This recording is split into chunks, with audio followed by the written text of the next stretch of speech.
Uh, I'd like to start by welcoming everyone who's joining the fourth conversation of Echo Effect. We are today, our topic is For a Secure Future, Ending the Nuclear Threat. And today I have with me, as usual, Colin Greer, one of our speakers. Today, Ali Akbar Mehta will not be joining us, unfortunately, but he will rejoin the conversations in October. And I would like also to welcome our guest, Sara Kutchesfahani, who is joining us today. It's a pleasure to have you, and it will be great to be able to discuss this such relevant topics with you. Thank you. And thank you to all the participants who have already joined and the ones that are still joining the conversation. Just as a brief context, because some people might have been in the last three conversations, but some might not. Echo Effect Conversations on War and Environment is a program funded by the Nordic Culture Fund, who gave the Globus Upstart grant to artists with evidence in 2024. So we're having a series of 6 conversations, mostly online. We'll have a hybrid conversation too, where we're tackling not so easy topics at times that connect with war and environment and how it manifests in our daily lives too. And we've had topics, for example, the last conversation was on fermentation, so maybe not so expected topics might arise every now and then. And yeah, today we are really diving deep into nuclear weapons and the importance of disarmament, and especially for our future, and not just human future, but also beyond human and ecosystems futures. Who are we behind this? So Artists with Evidence, just briefly. I'm the my name is Ines Montalvao, and I'm the program director for Artists with Evidence. And I've been curating this series of conversations and moderating them. And Artists with Evidence is a nonprofit organization. We're based in the US. I am personally, I'm based in Helsinki, in Finland. So everyone is in a different time zone here. But Artists with Evidence is an organization that is working and focusing mostly on art science, and a lot of our programs have been in relation to climate change, the climate urgency, and many topics. So we've been having programs on climate and death, and war and environment is a very strong line in our program. And we're hoping to develop further the nuclear threat and in response to the nuclear threat. So before we start, I would also like to announce that we now have a podcast. So you can find the AWE podcast on different platforms, and Mathilde will add the links on the chat to rss.com and Spotify, so you can find us in different platforms. And what we are doing is adding the audio versions of these conversations to the podcast too. So I guess it makes it easier a lot of times to just listen and not necessarily see. And all these conversations are anyway on our YouTube channel, that we can also add a link to the chat here. But yeah, just briefly about Sara Kutchesfahani. I'm not going to introduce her, as I usually don't introduce the guests very formally, but she's the director of programs at Ploughshares, and we'll also add the link to Ploughshares so you can take a look. And yeah, we'll together explore like how this nuclear disarmament and the looming dangers of climate change are not just separate crises, but are really intricately intertwined. So, and kind of going into how does the fight to end nuclear threats align with broader efforts to protect our planet from the consequences of war? So to kind of kick off the conversation, I'm gonna address Sara at first. Given that we're living in this time, there's, I think, an estimate of around 13,000 nuclear warheads in existence. I'm sure this number might be even kind of raising at present time, but this destructive potential is really threatening not just like human life, but also the planet's ability to sustain its own ecosystems. So my question, I think, to kind of open up, and it's fine if you also give a little bit of context about Ploughshares and where what kind of action Ploughshares is taking, but why is this threat of nuclear weapons more urgent now than ever? Especially in light of these escalating global conflicts and environmental degradation. So I think that would be kind of a way to start this. A very easy way to start, right? No, I'm just joking, but thank you so much for the invitation, Ines. I'm delighted to be here with you all today. And it's not lost on me that the date today is a very significant day because the September 28th is the International Day for the Total Elimination of Nuclear Weapons. And so if you did that by design, that's amazing. It worked out very nicely. But so this is a very poignant day to be talking about what we are talking about today. So hello, everybody. As Ines said, I'm Sara Kutchesfahani. I'm the Director of Programs at Ploughshares, and I'm calling in from Washington, D.C. I just want to say a few words about who we are and then set the stage. And then, of course, I'll answer the question that Ines posed. So my job at Ploughshares entails managing our foundation's grant-making budget, and I'm very privileged to lead a team of 3 exceptional program officers and associates. Some of you may already know we are a public foundation, and we're based in the United States, and we have offices in San Francisco and also here in Washington, D.C. And as a public foundation, that means we have to raise the money in order to spend it through our grant making. We are the largest foundation singularly focused on reducing the dangers posed by nuclear weapons. And through our grant making, we grow and amplify the impact of the most effective advocates and organizations in the world through critical funding support. Specifically, we fund organizations and people who drive policies and activities that help eliminate nuclear threats or address regional conflicts or create a more stronger and resilient nuclear risk reduction field, building new partnerships with intersecting issues such as climate change, and of course, the list is endless, and supporting transformational thinking and activities. But what I want to say, I mean, we are talking about a very kind of, dark subject matter. You might be surprised to hear that only a tiny fraction of philanthropic funding goes towards peace and security writ large, and especially so, smaller, if you can imagine, towards the work that we do, towards stopping the spread of nuclear weapons such that we can eventually eliminate them.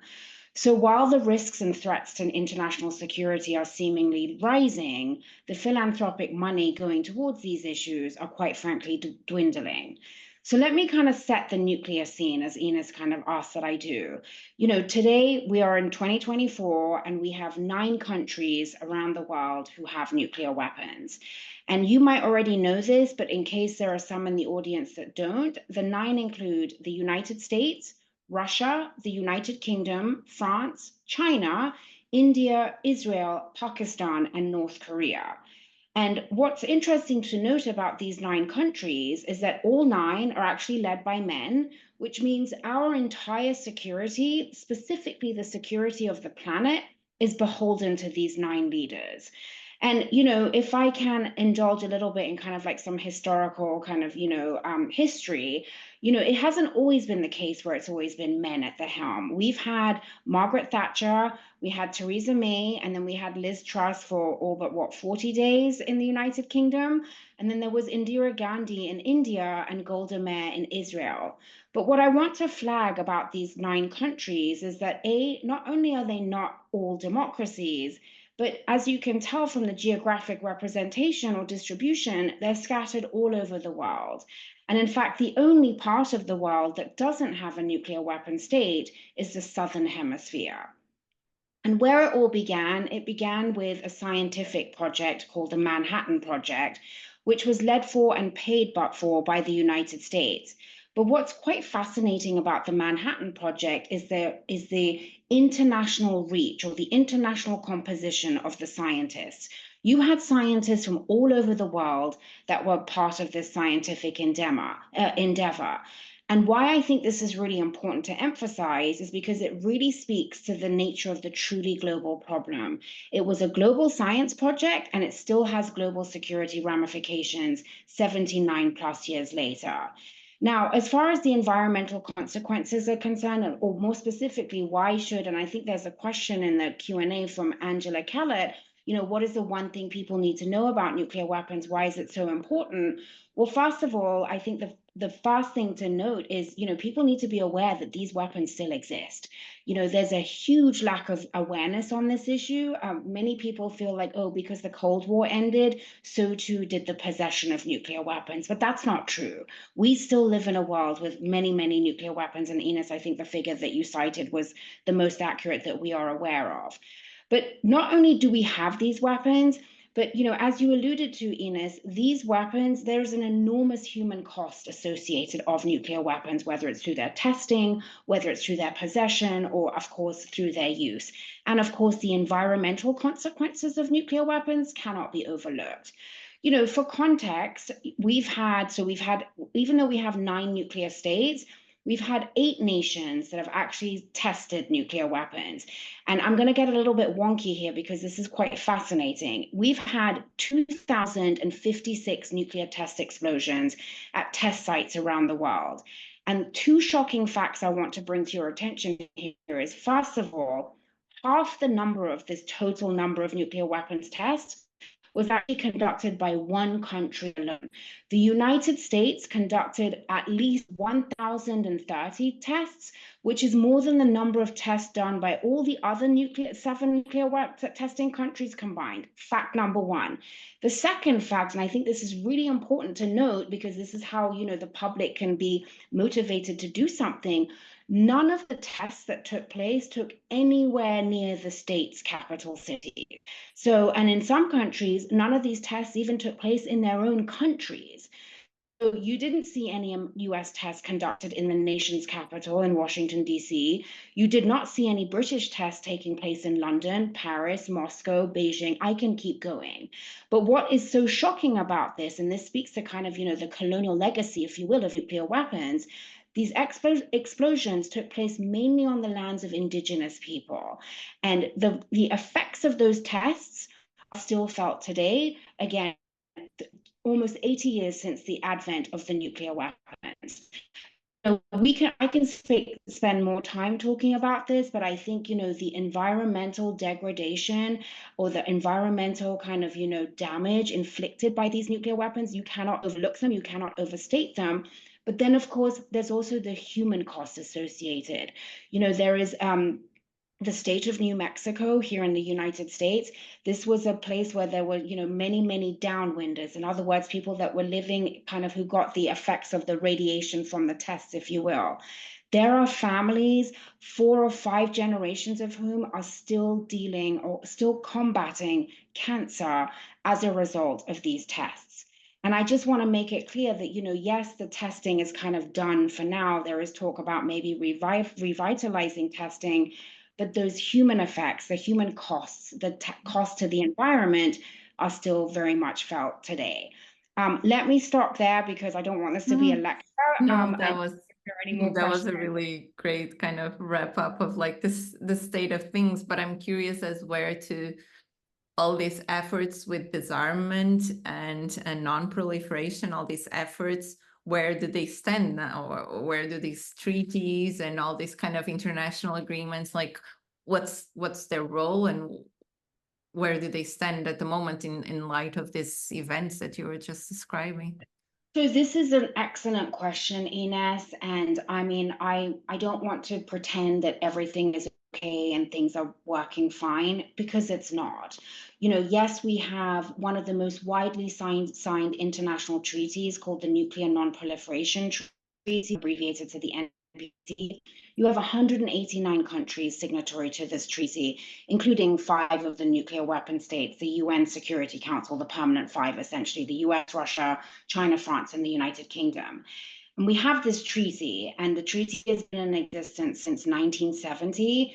But if you look at the history of this treaty, the way in which it was kind of negotiated, the way in which it was agreed upon, it was a very unfair bargain. And what I mean by that is because essentially all the other non-nuclear weapon states that signed on to this treaty did so with a promise that, you know, we will never seek to acquire nuclear weapons, but you, the nuclear weapon states, you're going to help us acquire the peaceful nuclear energy programs. And the kind of the bargain, if you will, was that the 5 nuclear weapon states was like, yes, and while you agree to never pursue a nuclear weapons test, we will somehow, someday, work towards disarmament. So it's a very loose bargain, if you will, and it's kind of set up this very unfair order, if you will, within the nuclear kind of, system. But I am one of the few people in my field that actually very much appreciates the strength of the NPT, because one thing, well, there's many things that they did that has been successful, but one thing I do want to spend a little bit of time on today, because it is so important and it's so underappreciated and underexplored, is that Article 7 of the NPT calls for the creation of what's described as nuclear weapon-free zones. These are areas around the world that are essentially protected against the use, storage, and testing of nuclear weapons. And again, if you look at your map, the entire Southern Hemisphere, which is a huge proportion of the world, is all protected a nuclear weapon-free zone. And that is something that I don't think we can forget. That is something that I don't think we can acknowledge. You know, there is an argument to be made, were they created because of the NPT? No, not particularly, but it's something that is codified in the NPT. And again, if you look at your map, you know, the only parts of the world where are nuclear weapons, so it's pretty much in the Northern Hemisphere, that is where, you know, we don't have that protection. We do not have the nuclear weapon-free zones. And so I want to remind us that, you know, nuclear weapon-free zones are a very, very strong asset to the non-proliferation regime. And again, you know, this is something that, quite frankly, protects the entire Southern Hemisphere, not only from storing, but also testing and, of course, use. And just a quick, let me just keep going wonky on this, and that is, you know, the nuclear weapon-free zones, yes, they're all agreed to by the regions of the Southern Hemisphere, but what's truly fascinating about this piece of this law or this agreement is that all the nuclear weapon states have also signed protocols to these nuclear weapon-free zones, which means that they too are prohibited from testing, storing, and using their nuclear weapons. So that is, you know, a really, really positive asset to the NPT. Another kind of, you know, tool that we have in our nuclear disarmament toolbox, if you will, is what we bilateral arms control treaties. Now, these were very prominent towards the end of the Cold War, because these were treaties agreed to by the 2 major nuclear powers, the US and the USSR. And as much as they were a very helpful instrument in kind of getting America and the Soviet Union to reduce their nuclear stockpile, I hate to share this with you, there's only one remaining arms control bilateral treaty in standing between the US and Russia, called the New START Treaty. And if that's not depressing enough, this treaty is set to expire at the end of February 2025. And so, you know, the way in which situations are between the US and Russia right now, I mean, I'd like to hope that there's, you know, hope for an extension, but this is the last standing bilateral arms control treaty that we have between the 2 major nuclear powers. 2 more quick things I want to talk about as far as disarmament and non-proliferation efforts. One is, And this is kind of sad because, it didn't really work in the end, but at the time it was hugely successful. And that was the Iran nuclear deal, right? The Joint Comprehensive Plan of Action. That was an agreement signed between the US, Iran, and the EU. It's at +3. And this was huge. This was a huge undertaking on behalf of all the governments involved, especially the US and Iran. I don't think I need to tell anyone in the audience about that fraught relationship.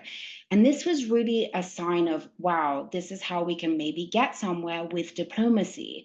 But again, I don't need to remind you all of what happened, because when President Trump became the president, basically he ripped up the JCPOA, and we're kind of like, 10 years back behind from where we could have been. And then the final international effort that's worth commenting on, but with caution, is what's called the Treaty on the Prohibition of Nuclear Weapons. It's short for the TPNW. This is a very commendable effort by many, many countries all over the world, and it's essentially an international effort to basically make the use of nuclear weapons, or even the possession of nuclear weapons, illegal. But the problem with this treaty, and as much as I commend the efforts of the organizers and the countries who are signatories to it, none of the nuclear weapon states are party to this treaty. None of the nuclear weapon states go to any of the UN fora discussions that take place. NGO participants from countries, NGOs will go there. But when a nuclear weapon state government is like, I'm not interested, one has to question the viability, or quite frankly, the feasibility of an international treaty such as the TPNW from kind of, making anything happen. And I'm not trying to sound dismissive of the treaty. I think it's a very, very laudable and commendable effort. And it's very encouraging to see how, again, the issue of nuclear weapons, many, many small countries have been like mobilized to get behind such a thing. But it's very hard to kind of, how do we get to this total elimination when none of the existing nuclear weapon states are signatory, or even, quite frankly, take this treaty, take this initiative seriously. Yeah, and it feels a bit like there's there's a certain degree of obscurity that comes with certain governments too. So that also kind of influences like how things are perceived, and how the public awareness of this issue is kind of portrayed. And of course, like, while nuclear disarmament is really a critical goal that we can all agree on, we're also kind of grappling with this existential threat of climate change. And so all these phenomena that we keep seeing, like the rising global temperatures, extreme weather events that have been devastating in different ways all over the world. And we've seen that like in the last couple of months very intensely. All this environmental damage that can be caused by nuclear weapons testing, like you're referring to, like all these testing grounds, and what are these kind of exclusion zones that people are also very much not aware of. They are also exacerbating, of course, this problem. So kind of to pull Colin already into the conversation, we've been in other previous conversations very much talking about resources scarcity, and in this case, like, and if we could explore like how these two crises, the nuclear disarmament and climate change, how can we explore this particularly in terms of environmental impacts and the resources that are allocated to each? So maybe if Colin, you'd like to address this topic, kind of climate change as a bit of a threat multiplier, increasing risks of conflict and resource scarcity that we've discussed so much, and migration, for example. I'm going to take it to a slightly different place, if I may, Ines. It's provoked by what Sarah's saying. I'm going to start with philanthropy and move from there. But what Sara said about philanthropy is true of any social justice philanthropy that might work from the experience of people who are greatest risk or pay the highest price, whether it be income inequality, whether it be climate risk or war risk. the money that goes to people who can, in fact, have resources on the ground, human community resources to defend themselves against risk, is minimal. Foundations are top-down. They are agents of capital by and large, and they are in the thrall of the debt weapons complex. They earn their money that way, and they spend their money in obeisance to it, whether they realize it or not. So that's one piece that's important to understand, because I don't think we can see serious change in any of the polycrises that we face unless there's mobilized movement capacity on the part of peoples around the world. And that capacity is not likely to be funded by philanthropy. It has to be sui generis, and it's very difficult to organize. There was a moment in the 1980s when the freeze movement stood against weapons proliferation, nuclear weapons proliferation. And it was unique in that it was institution by institution, constituency group by constituency group, doctors for the freeze, philanthropy for the freeze, nurses for the freeze. It didn't rest on professional community organizing. It didn't rest on professional politicians, but it occurred at a time when the anti-apartheid movement was strong and the civil rights movement had not yet peaked in the United States. And the women's movement was powerful, and the environmental movement had begun to grow. So it was housed in the epoch of movements that had responsive governments in the West. Governments were committed to the rule of law, treaties made sense, and there was a belief you could accomplish through treaty in a regulated coalition of societies. We're beyond belief, I think, that treaties and the rule of law is held sacrosanctly by most of the countries that Sara mentioned. They're all at risk. Movements tend to be on the right now rather than on the progressive side of the ledger.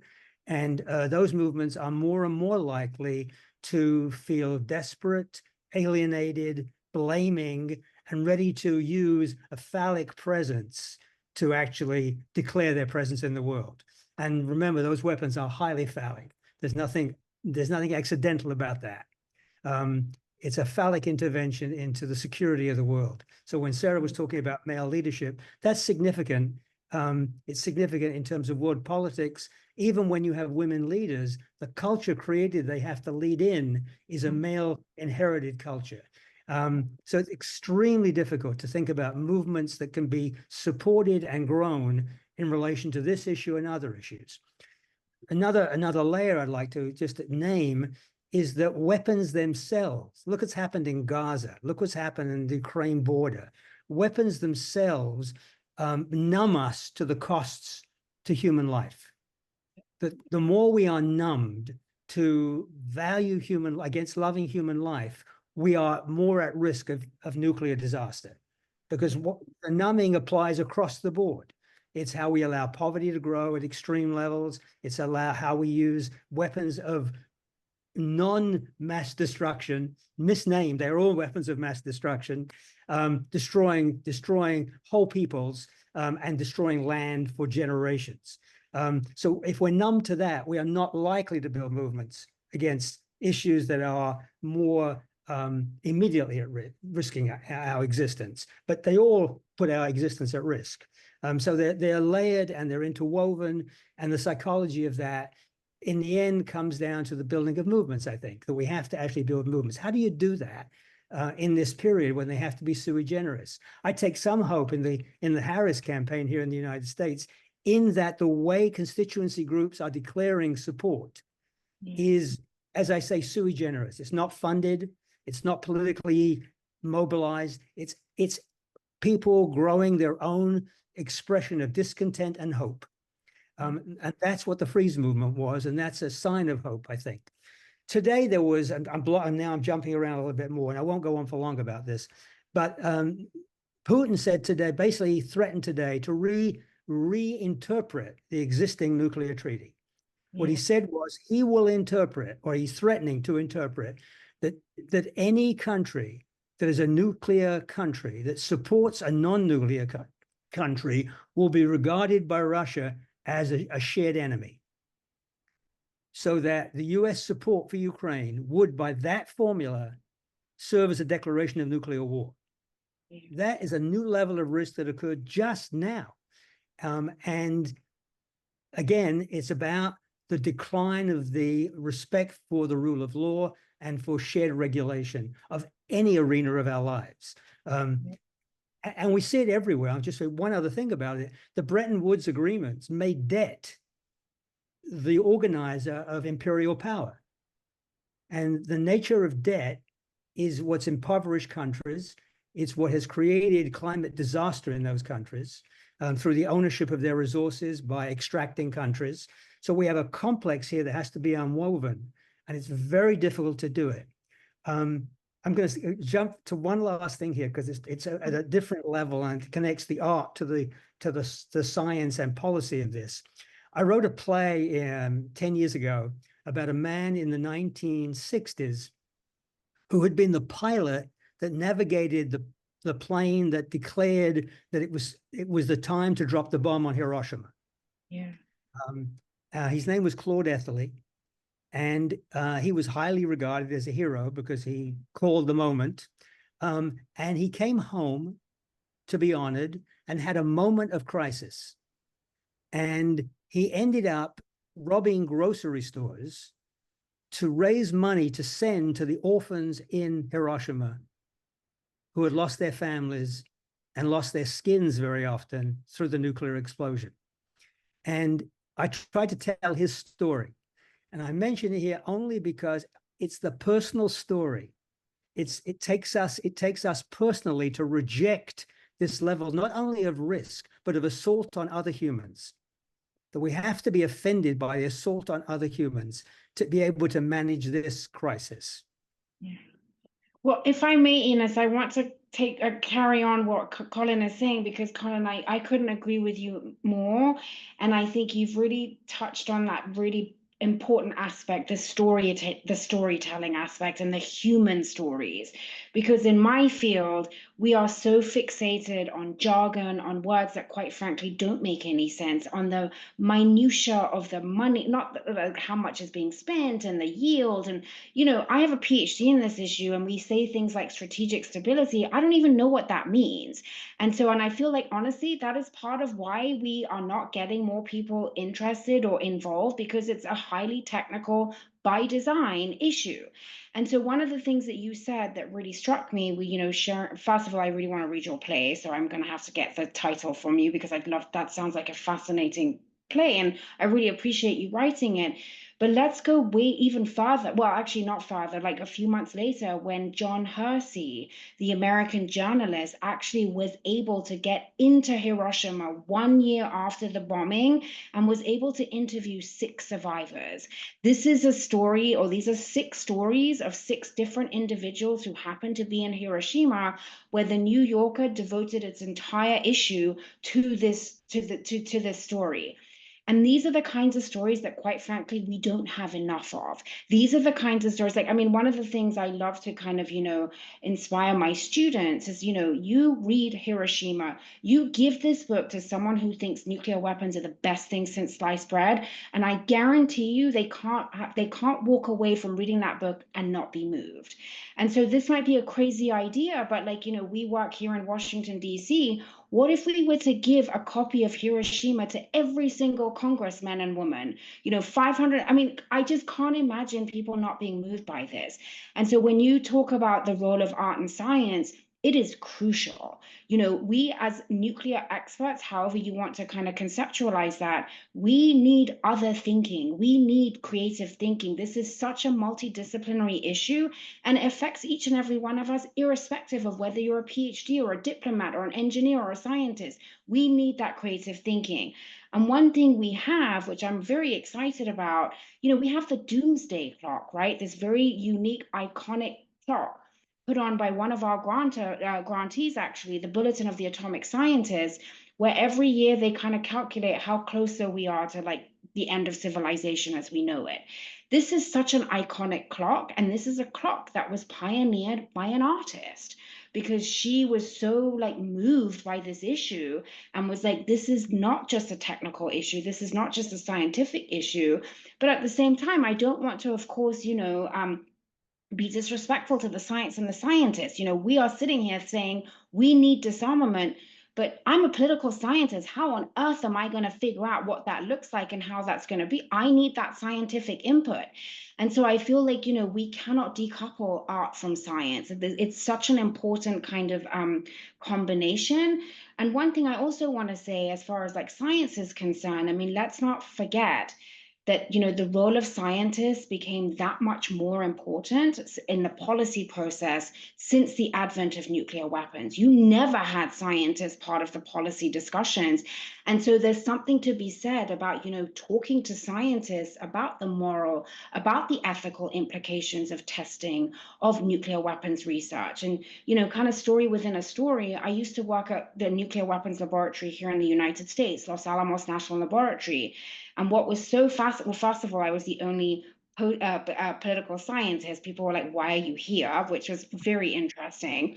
But what was fascinating for me in the 2.5 years that I spent there was I was given some money to go and teach at New Mexico Tech, which was an engineering school in the state of New Mexico, to these aspiring nuclear weapons designers, nuclear weapons scientists, the moral and ethical considerations of what it means to basically go and pursue this path. And I think, NNSA, the National Nuclear Security Administration that funded this, I don't think they kind of appreciated what happened, because a lot of these aspiring nuclear weapons designers were like, oh, we don't want to do this anymore. Like, how can we help to kind of not do that? And so I just want to say that, yes, the science is very important, but when you are studying this issue, when you are wanting to become an engineer, a physicist for the kind of creation of nuclear weapons, the designing, I think we have to do a better job at kind of talking about the human costs, the ethical considerations, and the moral implications of what this might mean. So I just wanted to give you a huge +1, Colin, because I feel like what you said was 100% accurate. And again, just remind people that this combination, like art and science, you can't get a better kind of mix, or you need both of them so much in this space. Sorry, Right. Ines. Let me No, let I me think that's like one of the key aspects of these conversations, is also to highlight how these collaborations, these art science collaborations, can really foster dialogue and influencing even public opinion, policy. Ines, let me just say in response to what Sara said, I really Mhm. appreciate that. There was a moment in the 1980s where Boston, I think Boston was the only city that did it, but declared itself a sister city with Hiroshima. Yeah. They had annual events in which Mm. people, the two mayors hosted events. The man that organized it was a cellist. It's dissipated, but that idea of sister cities with other, finding cities in other countries, not just Hiroshima, but countries Yeah. at risk. That's a model for allowing art and science to come together, because you can have panels, you can distribute Hershey's book, you can have movies, you can have celebrities, you can have people, citizens panels, but it's a vehicle for actually conveying the science and the morality to the local level, initiated at the local level. So I was very impressed by it then. I was sorry it didn't grow, and it may be something that can be helped to grow again. Yeah. Yeah, I would like to make a little provocation in that, many people feel that the nuclear disarmament is an abstract or a geopolitical issue, something that is kind of far removed from our daily life. So thinking about this art science angle or other tools or possibilities, like how do we make then this issue feel urgent and real for people, and particularly younger generations? This is my favorite question, Ines, and I'm so grateful. I mean, I like all your questions, but this in particular, because it's like, why should I care? How does this matter? How does this affect me? And I think I have some potential considerations, right? First of all, I say this as someone that has devoted her entire career to kind of stopping the spread of nuclear weapons. We cannot just focus on this issue in a vacuum. You cannot just focus on nuclear weapons on their own. This interconnection, the intersections is so important. And it's quite frankly underexplored. Because if you think about it, every single social, political issue that you might be interested in, there is a connection to the nuclear weapons industry. Climate, environment, economy, health, education. I mean, I can keep going. And one of the things that I really love challenging anyone that asks me, like, why do I do what I do, is I ask them, and maybe we can ask the audience to participate in this too. What is that one policy social issue area that you are so passionate about? Let me, the nuclear expert, and I'm not just one person, there's many of us, let us find that connection for you, because you will be surprised how this issue intersects with everything. And I say this and I get very passionate about it because we all have a part to play in this. Everyone has a nuclear component, a part to play in this nuclear story. And so what I'd love to ask you all to do is, challenge your friends, challenge your families, your co-workers, your neighbors. If you're flying a plane, well, actually, maybe you don't want to talk about nuclear weapons on a plane, but like, ask them to bring you that social political issue that they really care about, and we can find that nuclear connection. So that's number one. We have to stop thinking that this is a one and only type issue that's so closed and so insular. It connects everything to everybody, number one. The second thing that I am also extremely passionate about is we have to remind ourselves that this is an international security problem. This is a global problem. We have to stop thinking that, oh, it's just the US that has to deal with it, or just the Russians have to deal with it. Quite frankly, this is not a nuclear weapon state only issue. This is an issue that affects planetary security, whether it's human security, whether it's the environment. It's each and every one of us, every single country is impacted by these weapons. So that's number two. And I think the third thing, and this is kind of like related, so not only the global aspect, remember the whole project, the whole Manhattan Project was purely global, and the implications to global security continues. So if we remember that it's global, that it's an issue that affects each and every one of us, if we remember that there's interconnections with everything, I think the more we can think through these lenses of international, of intersectionality, then we get a little bit closer to what we mean when we talk about security. Because the way in which the world is kind of constructed, security means one thing to the global nuclear powers. And I guarantee you that the way in which nuclear weapon states think about security is vastly different from how pretty much all the other non-nuclear weapon states view security. So how might we get to a more global understanding of what we mean by security is by looking at this issue through a truly global international perspective. And when we do that, and when we tease out those interconnections that nuclear weapons enjoy with, like I said, every other political, social issue, I firmly believe that we could then push that needle on getting closer to a world without nuclear weapons. And I do want to just say one thing about the role of youth, because I think that's so, so important. And I don't say this as someone who's in their mid-40s, but when I look at those in Generation Z, Gen Z, and I say this from experience, I have a 20-year-old niece and a 15-year-old nephew who are both in London. Their reach to people across the world of their same age, whether it's through Twitch, whether it's through other social media platforms, the fact that they have so much humility in understanding that there are so many things that they don't know. I mean, I'm getting chills just thinking about it. My hope, the reason why I keep doing this work is because of their futures, because they are going to get it right. We failed them. My parents failed them. My grandparents failed them. And because the young people of today, and I know young is such an all-encompassing word, but they are so motivated by social injustices. They are so motivated by learning about this interconnected world that we live in. And I don't mean just as far as issues are concerned, but global issues. They give me that hope. They give me that inspiration that I firmly believe the more we can get young people to know about this. And how do we do this? Well, you know what? We start talking about this issue in the school, in a classroom. You shouldn't have to pay so much money to go learn about it in a postgraduate, setting. How can we introduce this issue in syllabi across the world to young people so that they already know about this issue? And, I feel that they can kind of do something. Okay, sorry, I got so animated. I've got no energy left, but I really believe in that. So anyway, over to you, No, Colin. and I think you touched a really key I want point. to can I piggyback that? Yeah, go ahead. So a couple of things. I think movements are generally generated and led by young people. Yeah. Martin Luther King was 26. Jefferson was in his 20s, declarations. So movements are led by young people. So the drive to movement, the need to sponsor movement is really important. We're in a point now in the United States where in many schools, particularly in the South, where you can't even talk about sex. You won't be able to talk about nuclear weapons. Right. But one's got to challenge the politics as it stands.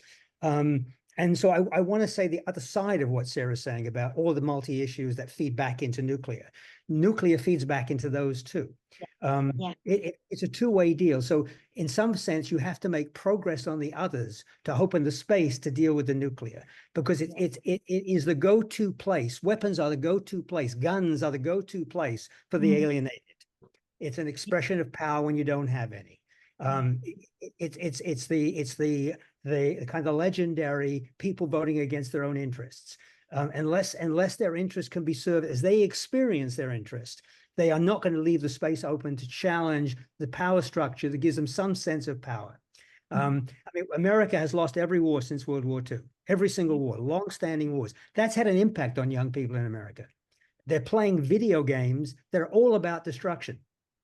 This is an expression of personal power when one doesn't have personal power. So we have to start addressing the local politics of people's experience to open up the space to deal with these other issues that are terribly threatening, but don't feel as threatening. I'll give you one little anecdote. It's an old story back in the 80s when this stuff was live previously. My board had an African-American member on the board, and we were moving toward joining the nuclear freeze philanthropy world and make grants in the area. We actually were colleagues with Ploughshares in its early days. He opposed it. And he opposed it not because he was blasé about the risk of nuclear war. He was saying, my people in Alabama and in Georgia face death every day just going to work and going to school. Why should our money be spent on that global hypothetical when we're not trying to solve the problem of the people on the ground who suffer? And I don't think it's one or the other, but I think it can be easily experienced as one or the other. And our job, I think, is to make it clear that we care about both. They are not only interrelated, they're solvable only if we address the quality of life of people whose planet is at risk, but their own lives are also at risk on a daily basis. Yeah, I think this ties really interestingly with one topic that we've addressed in a few of our conversations, which is language and how much language matters. And so kind of reframing security, not looking at it just from this military, under this military light. We just, Artists with Evidence with some partners, we just had last week a climate security festival. And that's something that comes up quite often, like what does it mean, this word, this concept, and how do we define the borders in which it's applied, right? So I think that both of you have raised this very interesting point of view towards what security means at a global, also at a personal scale, as an environmental aspects. So I'm thinking we actually had a couple of polls. We sometimes do polls with our audience, just kind of to test a little the feel in the audience. And we had one that I think kind of fits nicely here. So I'll ask Mathilde to launch it. And so basically in this poll, we are asking, how can interdisciplinary approaches, art, science, activism, culture most effectively contribute to disarmament and climate action? and you need to choose one. So there, we never give more than one option. So you kind of need to choose the one you think it's the most your first choice. So we have raising public awareness, or by shaping policy discussions, creating emotional connections, or challenging dominant narratives. And yeah, I think that this will give us like kind of an insight from where the participants that we have today are coming from. And it's interesting that it's kind of like in between creating emotional connections and challenging dominant narratives, which kind of reflects a bit of what we were discussing, and how much how powerful it can be that there is this collaboration, and how, you know, these narratives can also be changed at a certain level of like a community level almost. So I think that most people have answered, so maybe I will end the poll. We have the kind of almost a tie, but a bit more people actually chose challenging dominant narratives. So I will share the results. And you can see there was still someone who went with raising public awareness, which a lot of times kind of is very tightly connected with the other two, because you brought up a term, the storytelling, Sara, and I think that kind of is what can bring also that awareness, right? Mm-hmm. And I can just remove this. So yeah, I think that this power of collaboration and art science is something that we've been looking at also with artists with evidence, and echo effect, for example. It's really also about a collaboration. It's actually the project behind these conversations is actually a collaboration between Colin and Ali, where we want to include Colin's poetry, and Ali has a super interesting archive of imagery and footage of violence. It's called the Purgatory Archive, and it's got, I think it's around 40,000 entries at the moment. And the thing that first fascinated me about this project of his is that he doesn't define violence in a single way. So violence is a spectrum, right? And so within these videos that he includes in the archive, he also has peaceful videos. So for example, like the bottom of the ocean, things like that. So, and that is really interesting, because you can only understand violence if you understand peace. So it's also a spectrum there. And I think this was what kind of first drew me to his work. And then we started discussing about like how we could like recombine both of Ali and Colin's work and use AI to do this, which would bring us to another level of discussions on AI and looking at it from a critical point of view, but still really to understand like how recombining this level, what would be a different interpretation of these works. So yeah, do you have any comments about like what was the outcome from this poll? Or was I went to something, I'm not sure it fits that question exactly, but maybe it does, but about the Ali connection and Sarah's very powerful point about the interconnectedness. One of the almost too obvious connections between climate and nuclear weaponry and public health is nuclear power. Yeah. And it's shocking in a way that 3 Mile Island is being regenerated with nuclear power in order to power AI. 3 Mile Island, probably the worst disaster America has experienced around nuclear. So they are deeply connected, but separating nuclear power from nuclear war and nuclear weapons is probably mistaken, even though it looks like nuclear is a cheap way out of the climate problem. But it's not cheap. And it builds a kind of benign quality, gives a benign hubris to nuclear energy. It needs to be thought about carefully and understood very well. And the labor that goes into that puts usually poor people at great risk, because they're the ones doing the work, the rebuilding. And more children. I mean, talking about youth, I mean, we've got 14 or 16 states that are in the process of trying to repeal their child labor protections. So you have 12-year-old kids on roofs. You have 12-year-olds in poultry kill rooms, bringing them up at night with dangerous machinery. So who gets to work on the reactivation of those plants is also a critical question. So they're interrelated. So climate, human life, and weapons has a clear connection in this drive now to nuclear power. Yeah. And I think, Colin, you raise, another excellent point. It's like, who are the people that have to do that work?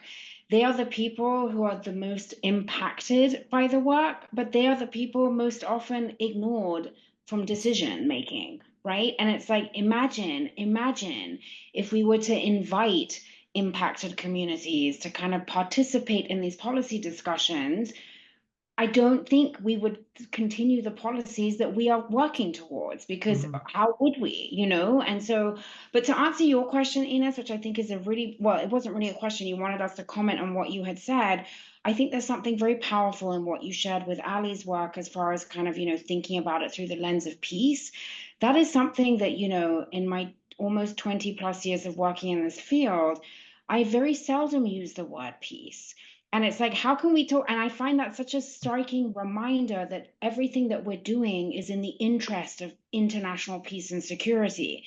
And I think, one way to kind of de-technolize or de-jargonize this kind of work is reminding everybody we are doing this for peace, in pursuit of peace.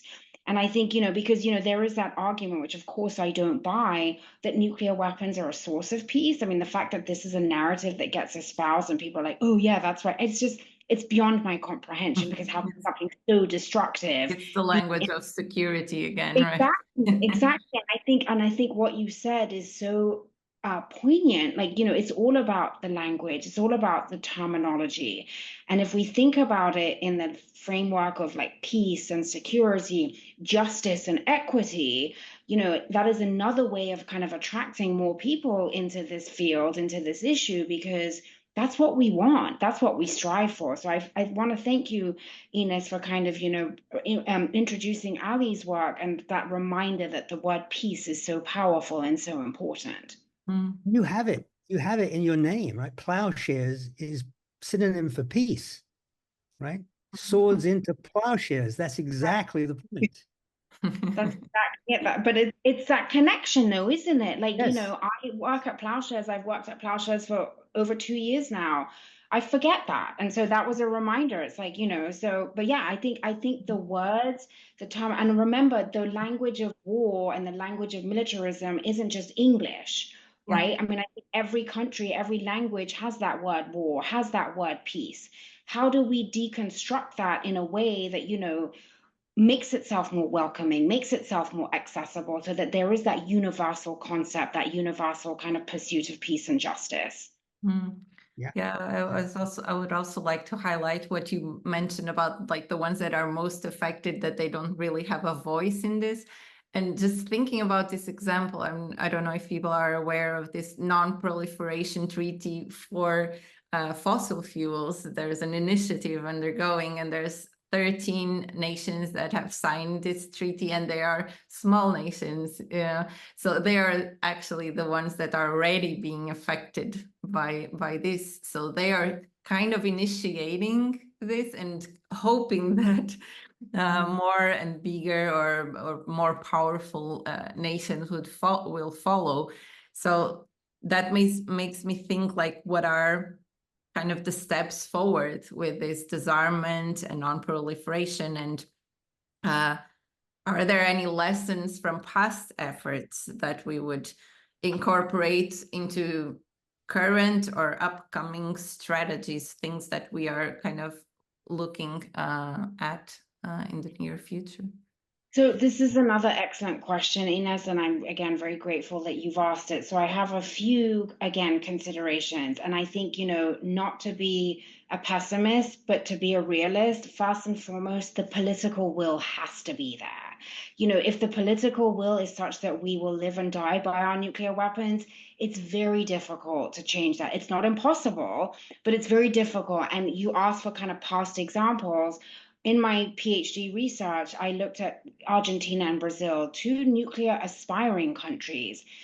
And these governments were very kind of gung-ho about wanting to become, South America's first nuclear weapon state. But that political will was changed by the scientists, by the activists, because it was like, why do we need to do this? So this is a hopeful story. It's like a happy story. So political will has to be there, but I don't think that should be an obstacle or a barrier. It should inspire more of like the grassroots people to kind of, we can change that political will. So number one. The second thing, which I've kind of said ad nauseum, but I'll say it once more, again, spreading this awareness, right? Introducing this issue to people from a really young age, which I know is problematic, but it's something that we can think about. The third area where we can make progress towards disarmament is trust, dialogue, and diplomacy. Again, these are not just loose terms, but these are terms that have been used that can be applied to successful nuclear stories. Like I said, Argentina and Brazil were they were not enemies, they were just like regional rivals, but it was through their mutual disdain, if you will, of this like unequal order as far as the NPT and who got to have a nuclear weapon and who didn't. It was through that mutual disdain that they were able to create trust. They were able to start, having conversations. They invited each other's scientists to go and inspect their facilities. And of course, with that comes diplomacy. And I'm still a huge proponent of like soft power. And these are the kinds of things that I think can get us to disarmament. The other area to talk about, of course, is like those interconnections. We can speak, and I take your point completely, Colin. It has to be a two-way street. The nuclear people cannot just expect everyone to show up for us. We have to show up for everybody. It has to be a mutual thing. And the last thing I'll say, which I think Colin really touched upon eloquently, is this notion of civil society and grassroots activism, the movement. That freeze movement was so powerful, but that was in the early 1980s. And yes, it kind of swayed political decision. It helped result in, a dramatic reduction of nuclear weapons between the US and the Soviet Union. It helped, it worked.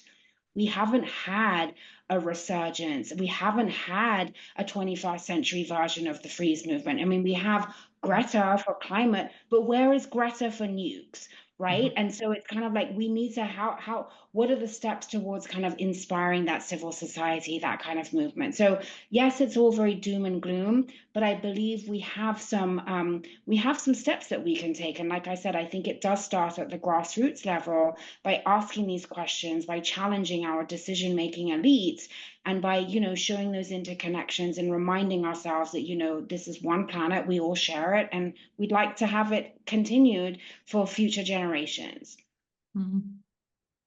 Yeah, thank you. I think that we had one poll, the second poll, if we could launch it, because I think you were saying like where your kind of hopes are, and I'm curious about what people think are the most significant obstacles to achieving this global nuclear disarmament. So we'll launch the poll. I can see it. Oh, yeah. So the possible answers, and again, you need to choose one, are so what do you think are the most significant obstacle to achieving global nuclear disarmament? And we have geopolitical tensions, lack of public awareness, technological advancements in weaponry, and economic interests. And I can see that the answers are kind of fluctuating a bit between at least the first two and the last options.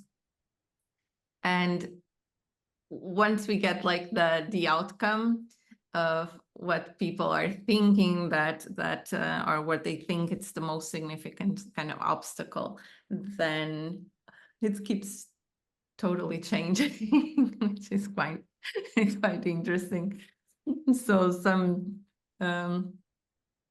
yeah, I think that now I can share and poll, and I can share the results with everyone. So the one that got the most votes is actually geopolitical tensions. I don't know if that's like a reflection of like the current times we're in, or if it's something that, of course, has been a part of humankind history. But yeah, it's interesting, and I'm kind of curious, like, which one would you two have picked? And you can only choose one, the most significant obstacle. What would that be for you? For me, or for Colin, or for For both? both. Yeah, you can go ahead. Colin, you go first. I feel like I've totally dominated this conversation, so please go No, not first. at all. I don't think that's true. No, it's been great. You know, I'm not going to choose. I'm going to say that that tomorrow morning, today, geopolitical tensions are putting us at enormous risk, but the solutions are likely to be much more multidimensional. Pushing back from the brink may be an international diplomatic moment, but it won't solve the problem. Yeah, I kind of agree. And I feel like, it's so hard to pick one of the four because I feel like they all have a role to play. And I think to Colin's point, it really depends what day it is. It depends, but also I think it really depends on where in the world you are right now, right? So, and I think the perspective is, of course, very important. And I think, the distribution of the answers based on where people might be would also be quite fascinating to kind of explore, because again, this goes back to my point about security for one doesn't necessarily mean the same for someone else. And so it's also that, so the notion of perspective and the notion of kind of, your geography, I think is really, really important in an issue such as this. Yeah, I think that. Go ahead. I was just going to quote Orwell.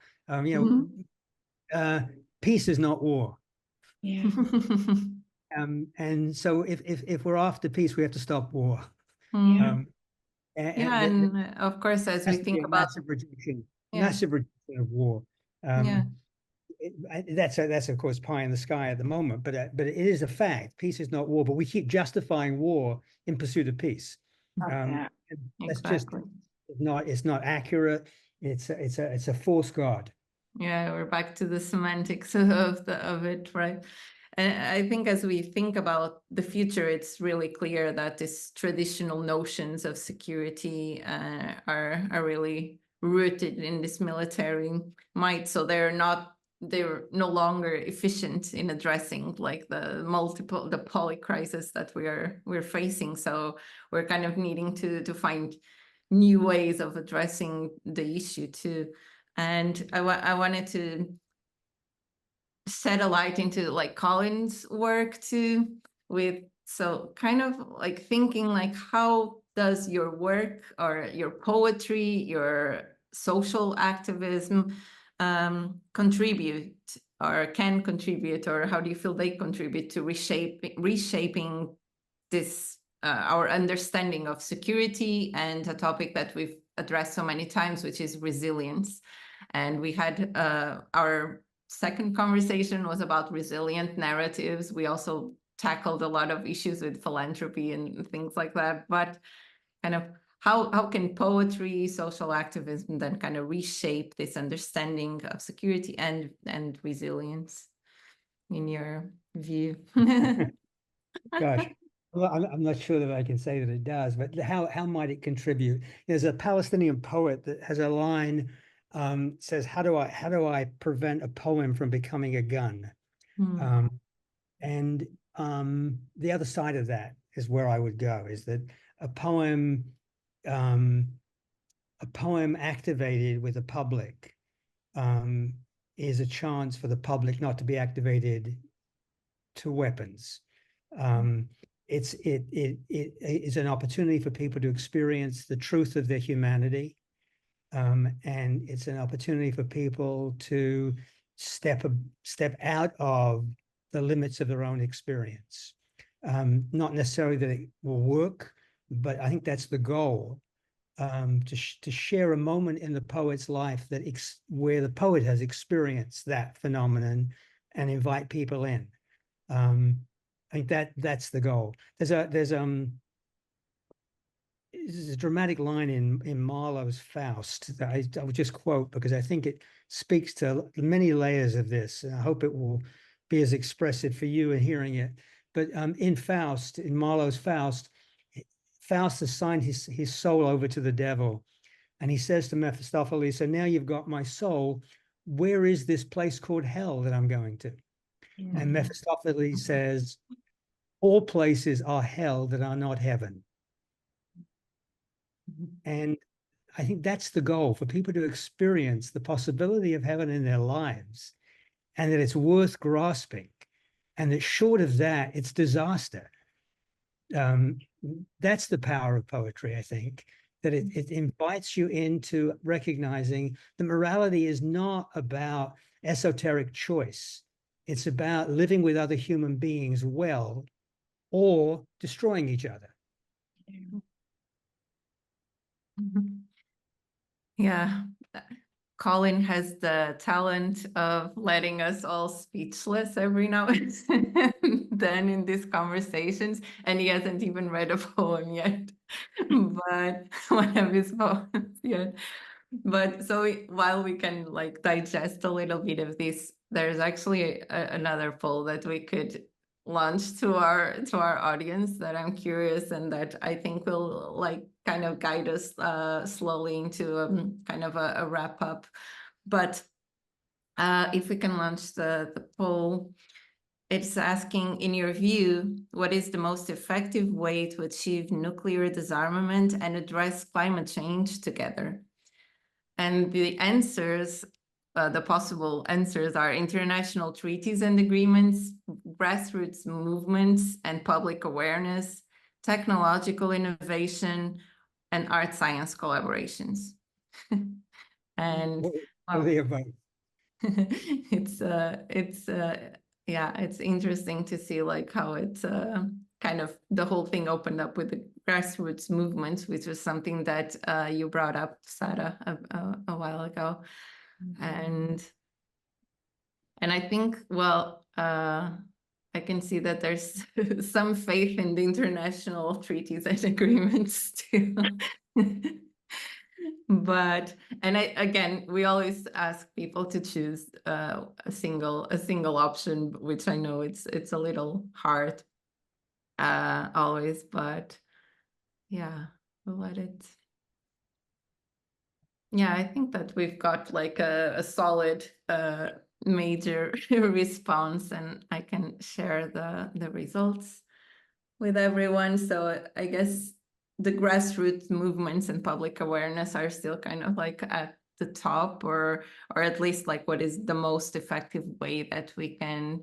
I think from the examples that you've shared, this kind of shows that it's very much like that through public awareness, which can happen, like you were saying, Sara, going at a school level also, like with curricula, for example, in education. I think that can be one of the many threads that we need to kind of weave into this.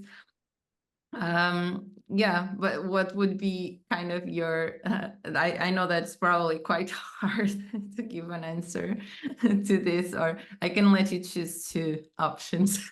Well, I want to comment on the results. I'm so disheartened that not one person thought there was any viability in art and science collaboration. But again, it's a tough job. You're asking people to just pick one, so I understand. Yeah. And I was kind of encouraged to see that there's still faith in international treaties and agreements. So that was very encouraging to see. But, you know, because you're asking for one, I think obviously I have to say it's the grassroots movement. I mean, I feel like that is really where we can see the most positive results. Yeah, definitely. I'd make a plug on that occasion for the sister cities idea. I mean, I think grassroots movements need a focal point. That's what the Freeze did. You need a Yeah. focal point, a place where people can gather and build an identity around this. I mean, it's, you know, we're often, I've said before in these conversations, we're faced with the choice very often between a goodwill bonding and a malignant bonding. Yeah. And we have to make more and more occasions that invite people into goodwill bonding. That's Because we exactly. need to bond, and weapons of any kind, and nuclear weapons in particular, because of the phallic quality, I think, attracts to a malignant kind of cohesiveness that's ultimately very dangerous because it's mob behavior around the worst possible value system. Yeah, we have a comment from someone, a participant, Tucherel, saying that she was tempted to choose art-science collaboration so that artists can influence the future scientists, but could only choose one. So I guess like it's more about like where you place like the, you know, the most prominent like. Can I just say something about? I'm just sorry to interrupt you, but I'm interested in sharing with you.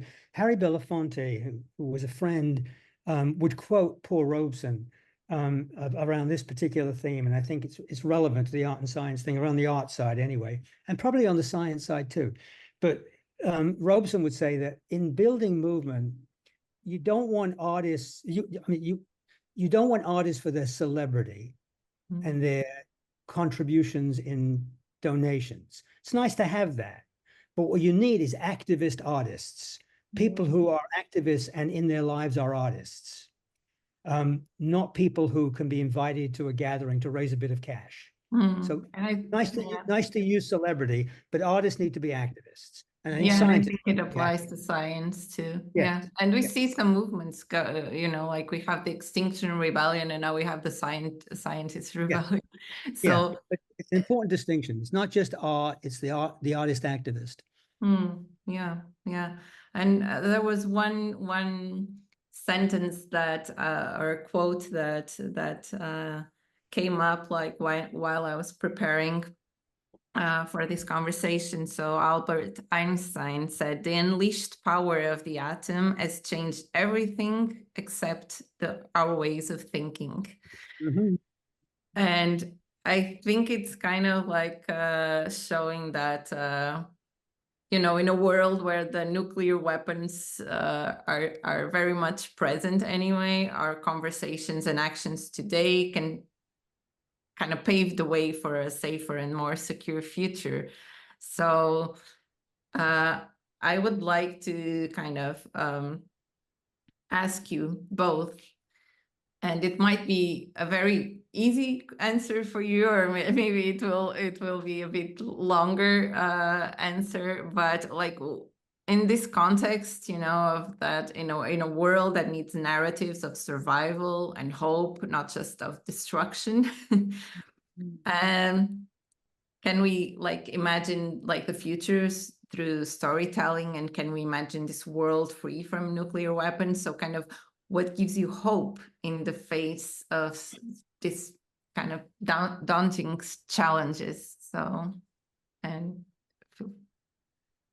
I'll go fast. And so I feel like, I mean, again, it's another really great question because, you know, we can't just bang our heads against the wall and say, oh, it's all doom and gloom. There's a reason why we do this work, because we know that there's hope.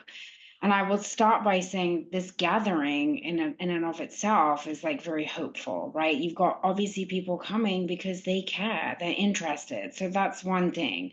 As I mentioned earlier, the Generation Z, and I don't know the generation, is it double A? I don't know how it all works out, but like that generation gives me a ton of hope because of their curiosity and because of their humility. And Ines, you said this as well, you know, the resilience of human beings. I mean, the amount of, you know, destruction and catastrophe that the human race has had to endure, but yet we keep coming back and we keep fighting. I feel like we cannot ignore that.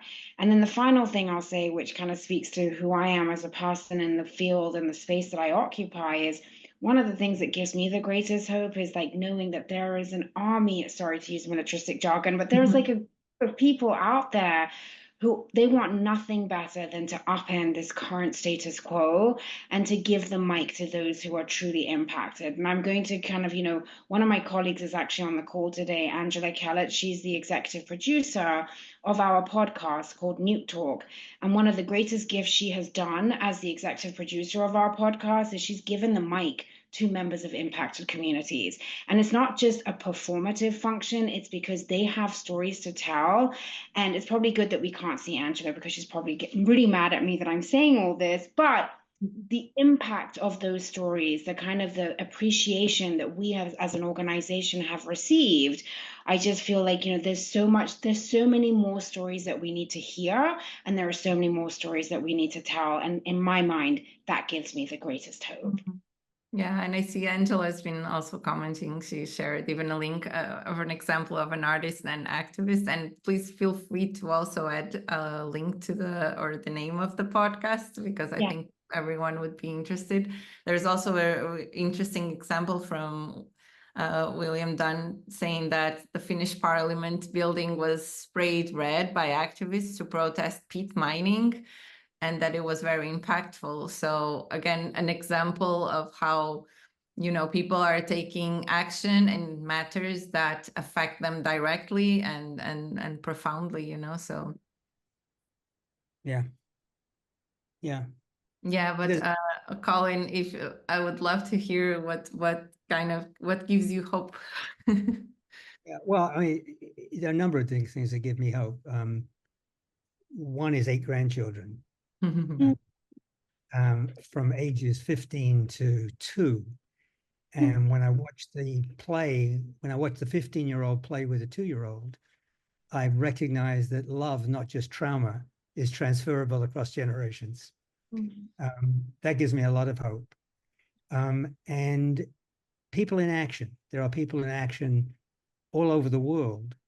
And I think the challenge for people in action is to be in action lovingly, not simply to be in action to blame and play enemy games. We have to defeat nuclear weapons. We have to defeat capital controls, but that is not to turn the people into enemies. And I mean that in the most profound sense. That if we replicate the friend-enemy syndrome in trying to solve problems, we will simply replicate the syndrome. Yeah. So we have to try, as Gandhi said, to live in the world of our activism as though it were the world we want to live in.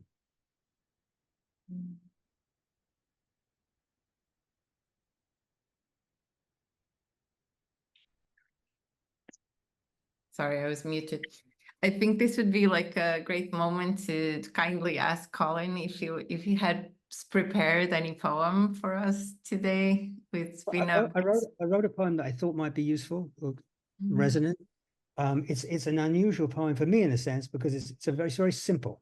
Generally, as you know, they're more complex, but this is simple. It's a play off of listening to Handel's Messiah. So I call it Getting a Handle on Gravity, and Handel as in the name Handel. It's all the time, everywhere, people pounding on people. Not all the time, not everywhere, but so much, so often, so bad. So much of the time, in so many places, so many people pounded on, so many people pounding, if not here, there. Somewhere, if not everywhere, all the time, all against all, but not all.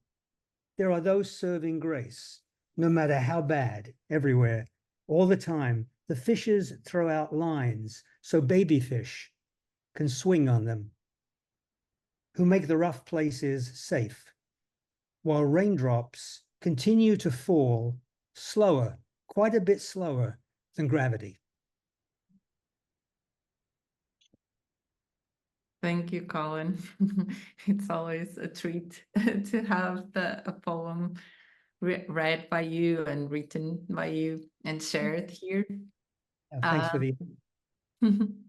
And I think there is, we'll have a little time for some questions. I mean, we've addressed a few of the questions that the participants have asked along the way, but there's one from Roberta Boiani. What do you think is the role of teachers and educators? I find that bringing testimonies to my classroom is really impactful and makes students more aware and proactive. Am I the only one to notice? I mean, I think it's an excellent question. And, Roberta, thank you for asking it. I think there's a huge role for teachers and educators, but, it's not fair to ask teachers and educators to kind of learn something that they don't necessarily know. And so, again, there are many people that work in our space that would be so willing and ready to come to your classes and to kind of talk to your students about the work that we do.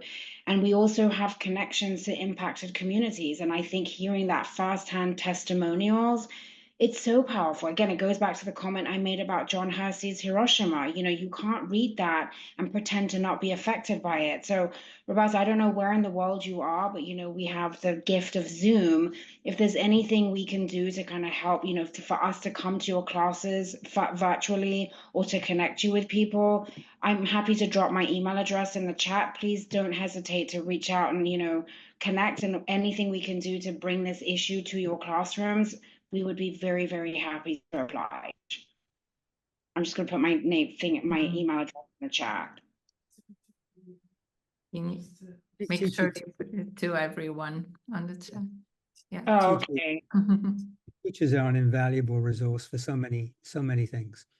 Not just caring for kids, but helping kids understand the humanity of each other. That's probably the key of the storytelling and the testimony, to humanize others. It's so easy for others to be demonized. That's the critical step teachers can take, I think, and then content comes in that framework. But the key contribution, I think, is for people to see the humanity in each other, experience the humanity of each other. Yeah, I think it's also something we brought up in other conversations, which is identity, and teachers play such a key role when we're growing up, not just as kids, but in college and everything. Like it's all kind of an identity building process in a way, so they can influence it too, for the good and for the bad. So it's also always very important to be aware of that and of the context, like where you are and what kind of government you have, what kind of learning curricula you're teaching. So all this, I think, plays very much like different roles, but it's great that also you are, establishing these connections. So like Sara was just offering to come to this place. And I think it's really through collaborations, and it's something that at AWE as a nonprofit, we've been also learning and going through, which is only through collaboration can we like keep moving forward, with other organizations. So it can't be about like fighting for the same funding, or it's much more about collaborating with people that are thinking in the same lines and sharing goals that we can kind of move forward. Yeah, I think we're kind of running out of time. Of course, if someone still has any question, like burning question, or please share any comments or feedback on how you felt about this conversation. But yeah, I would like to conclude this just thinking at a bit on what I was saying, that as all these challenges keep intensifying, I think the international community and all its sectors, science, art, diplomacy, activism, everything is gonna play a role, right?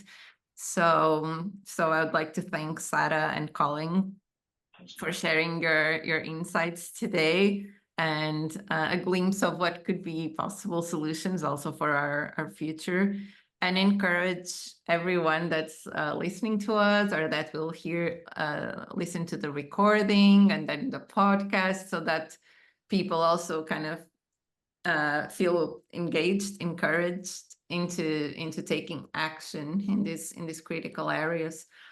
And yeah, I'd like to thank again our funders. So the Nordic Culture Fund was giving us the Upstart grant that enables us to share these moments, these conversations with everyone.